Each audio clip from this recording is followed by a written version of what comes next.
Hello learners. सो ये video में हम देखेंगे कि डैशबोर्ड होता क्या है, क्योंकि अभी तक हमने जो फॉर्मूला से यूज करके जो समरी निकालनी थी, जो टेबल्स बनाने थे पिवोट टेबल को यूज करके, ये सारी चीजें हमने देख ली है।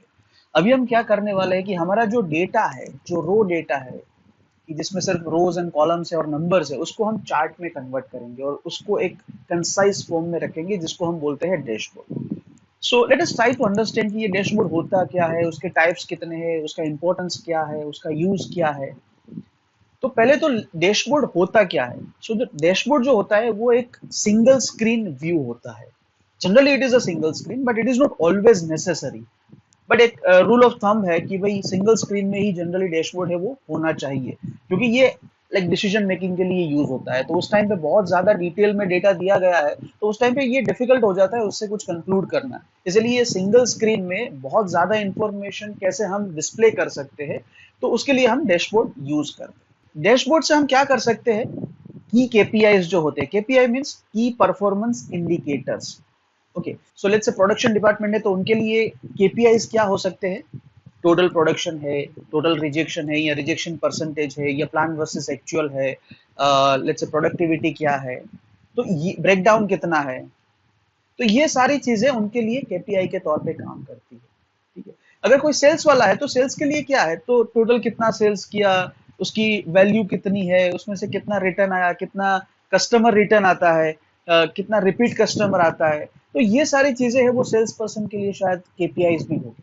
तो उस तरीके से हर एक डिपार्टमेंट के केपीआईज होते हैं, और वो केपीआईज को कैसे हम इफेक्टिवली ट्रैक कर पाए, इसके लिए हम ये डैशबोर्ड जो है उसको यूज करते हैं, ताकि हम क्विक एंड बेटर डिसीजंस ले सके। अभी ये डैशबोर्ड है वो क्या कंटेन करता है। Dashboard can contain charts, tables and certain views, कि अगर मुझे सिर्फ यही रीजन का देखना है तो हम स्लाइजर ऐड कर सकते हैं, जैसे हमने स्लाइजर्स देखा था, तो वो हम यहाँ पे ऐड कर सकते हैं।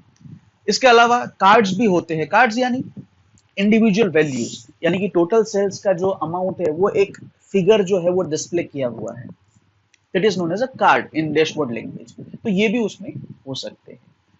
अभी हम डैशबोर्ड के जो अगर टाइप है उसको देखें, तो there are basically four types.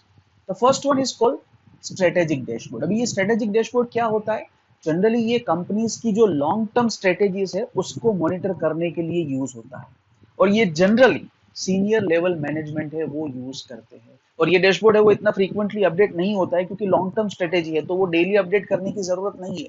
वो हो सकता है कि वीकली, फोर्टनाइटली, मंथली या क्वार्टरली अपडेट होता हो, क्योंकि इसमें लेट्स से 3 ईयर और 5 ईयर प्लान बनाया है, उसको मॉनिटर कर रहे हैं, तो उसके लिए डेली अपडेट करने की जरूरत शायद नहीं है।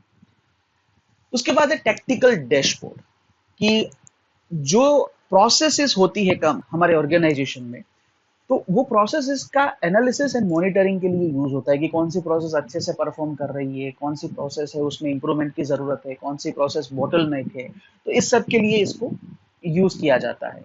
एंड जनरली ये मिड लेवल मैनेजमेंट जो होता है वो यूज करता है, कि जो प्लांट को ऑपरेट कर रही है, फिर प्लांट के प्लांट लेवल पे जो इसका मॉनिटरिंग कर रहे हैं, तो वो मिड लेवल मैनेजमेंट है, मैनेजर्स है, वो सब लोग ये इसको यूज करते हैं, वो सब लोग इसको यूज करते हैं। उसके बाद जो तीसरा है वो है ऑपरेशनल डैशबोर्ड। ये कब यूज होता है, it is use to monitor and track real time operational activities. और ये जनरली जूनियर लेवल मैनेजमेंट है वो यूज करते हैं, कि basically day to day operational activities जो होती है उसमें कैसी चीजें कैसे हो रही है, उसमें कितना काम हुआ है, कितना पेंडिंग है, ये सारी चीजें देखने के लिए ये डैशबोर्ड जो है वो यूज होता है। And the last one that is analytical dashboard, कि जहां पे it is a intersection of strategic and operational dashboard. यहाँ पे हमारे पास स्ट्रेटेजिक डैशबोर्ड है और यहाँ पे हमारे पास ऑपरेशनल डैशबोर्ड है, तो it is a intersection of this two dashboard. हमारी जो डेली एक्टिविटीज है उसका इम्पैक्ट स्ट्रेटेजिक डैशबोर्ड के ऊपर क्या आता है, या फिर स्ट्रेटेजिक लेवल के जो गोल्स है उसके ऊपर किस तरीके से ये लिंक्ड है। तो उस तरीके से जो हमें चीजें दिखानी होती है, तो उस टाइम पे ये एनालिटिकल डैशबोर्ड है वो यूज होता है, और जनरली ये डेटा एनालिस्ट के द्वारा यूज किया जाता है। तो this are the types of dashboard. अभी हम देखते हैं कि बेनिफिट्स ऑफ डैशबोर्ड क्या है। So there are various benefit. Now one of them is it gives insight on multiple objective. हमारे जो भी केपीआईज या ऑब्जेक्टिव है उसके रिलेटेड इनसाइट हमें एक सिंगल स्क्रीन में मिल जाता है। और वो इनसाइट कैसा होता है कि अगर हम चार्ट यूज कर रहे हैं तो हमें ट्रेंड पता चलेगा, पैटर्न्स पता चलेगी, उसकी जो एक्चुअल वैल्यूज है वो पता चलेगी, टारगेट के सामने एक्चुअल कितना है वो पता चलेगा। तो ये सारी इंफॉर्मेशन जो है वो हमें डैशबोर्ड है वो दे सकता है। उसके बाद एक quick access to data comparison for effective decision making. So जैसे मैंने बताया कि ये ट्रेंड एंड पैटर्न्स जो है वो हमें दिखाते हैं, प्लस हम यहाँ पे स्लाइसर्स यूज कर सकते हैं। तो हमें लेट्स से लास्ट क्वार्टर का ये क्वार्टर के साथ हमें कंपैरिजन करना है तो कर सकते हैं, सेंट्रल रीजन का ईस्ट के साथ हमें कंपेयर करना है तो कर सकते हैं, प्रोडक्ट 1 का प्रोडक्ट 2 के साथ करना है तो कर सकते हैं, ईयर 1 का ईयर 2 के साथ करना है तो कर सकते हैं। तो इस तरीके से हमें अगर क्विक कंपैरिजन करना है तो हम इजीली कर सकते हैं। डैशबोर्ड में हम ज्यादातर चार्ट्स यूज करते हैं, ठीक है। तो वो चार्ट्स है वो हमें पॉजिटिव या नेगेटिव ट्रेंड है वो हमें बता पाएगा इजीली। सो चार्ट को देख के हमें पता चलेगा कि ये ट्रेंड है वो हमारे लिए अच्छा है या अच्छा नहीं है। तो easily we can just visualize that and it will save our resources. क्योंकि यही सारी एक्टिविटीज अगर मंथली बेसिस पे करनी पड़े तो काफी सारा टाइम ये डैशबोर्ड बनाने में या फिर ये जो एनालिसिस है वो करने में चला जाएगा। बट अगर आप स्मार्ट तरीके से सही से डैशबोर्ड बनाते हो तो after that you just need to keep on updating your data, और उसके रेस्पेक्ट में ये जो चार्ट्स है ये सारे चार्ट्स है वो ऑटोमेटिक बनते जाएंगे। तो अल्टीमेटली आपका जो ये टाइम मनी एंड एनर्जी जो है वो सेव हो रहा है, और ये टाइम सेव होगा तो क्या होगा, अल्टीमेटली प्रोडक्टिविटी जो है वो इंप्रूव होगी। Now what are the things that we need to take care before we start creating dashboard. So पहली चीज है कि हमें पर्पस है वो क्लियर होना चाहिए कि भाई हम ये डैशबोर्ड क्यों बना रहे हैं, किसके लिए बना रहे हैं। Now what is the data source, कहाँ से हम डेटा है उसको एज एन इनपुट लेंगे। वो हमारी कोई एक लोकल एक्सेल शीट पे है या फिर कोई दूसरे सर्वर पे रखी हुई है या कोई दूसरे पीसी में है या कोई दूसरे लोकेशन पे है या फिर वो क्लाउड पे है, कहाँ पे है। सो ये हमारा जो डेटा सोर्स है वो हमें क्लियर होना चाहिए। उसके बाद है building initial structure based on your objective. तो हमने जो ये स्टार्टिंग में ऑब्जेक्टिव्स है उसको डिसाइड किया है, उसके बेस पे हमें एक रफ स्ट्रक्चर बनाना चाहिए कि जिसमें हम कौन सा चार्ट कहाँ पे रखेंगे, कौन सी इंफॉर्मेशन कैसे डिस्प्ले करेंगे, कौन से डेटा के लिए हम बार चार्ट बनाएंगे, कौन से डेटा के लिए हम पाई चार्ट बनाएंगे। तो ये सारी चीजें जो है वो हमें प्लान आउट करनी चाहिए।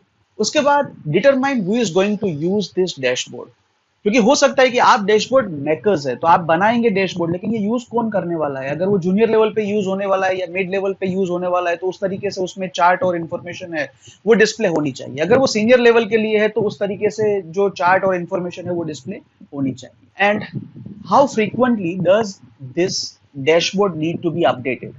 सो हम कितनी फ्रीक्वेंसी से इसको अपडेट करेंगे, ये डेली अपडेट होगा, वीकली अपडेट होगा, फोर्टनाइटली अपडेट होगा, मंथली अपडेट होगा, क्वार्टरली अपडेट होगा, किस तरीके से कौन सी फ्रीक्वेंसी से ये अपडेट होगा और ये अपडेट कौन करेगा। तो ये भी बहुत इंपॉर्टेंट चीज है, क्योंकि डैशबोर्ड बन तो जाते हैं लेकिन उसके बाद वो अपडेट नहीं होते हैं। क्यों? क्योंकि उसमें रिस्पॉन्सिबिलिटी की क्लैरिटी नहीं है, कितनी फ्रीक्वेंसी से अपडेट करना है उसकी क्लैरिटी नहीं है। तो अल्टीमेटली वो एक बना बनाया स्ट्रक्चर जो है वो as it is dead mode में चला जाता है। In the last but very important, what version of MS Excel does the user have, क्योंकि काफी सारे फंक्शंस एंड फैसिलिटीज ऐसी है कि जो स्पेसिफिक वर्जन में अवेलेबल है। जैसे कोई 2007 यूज कर रहा है तो शायद हो सकता है कि उसमें स्लाइजर ना हो या फिर कुछ फॉर्मूलाज जो हम यूज कर रहे हैं एडवांस वाली वो ना हो।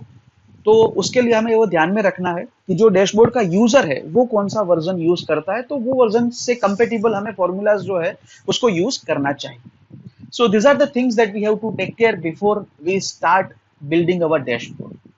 So I hope it will be clear to you कि डैशबोर्ड क्या होता है, उसका इंपॉर्टेंस क्या है, उसके बेनिफिट क्या है और उसको बनाने से पहले हमें क्या चीजें ध्यान में रखनी चाहिए। अभी हम क्या करेंगे कि एक डेटा को लेके उसका रियल डैशबोर्ड जो है उसको हम बनाएंगे from the scratch. So thank you so much. See you in the next session. Happy learning.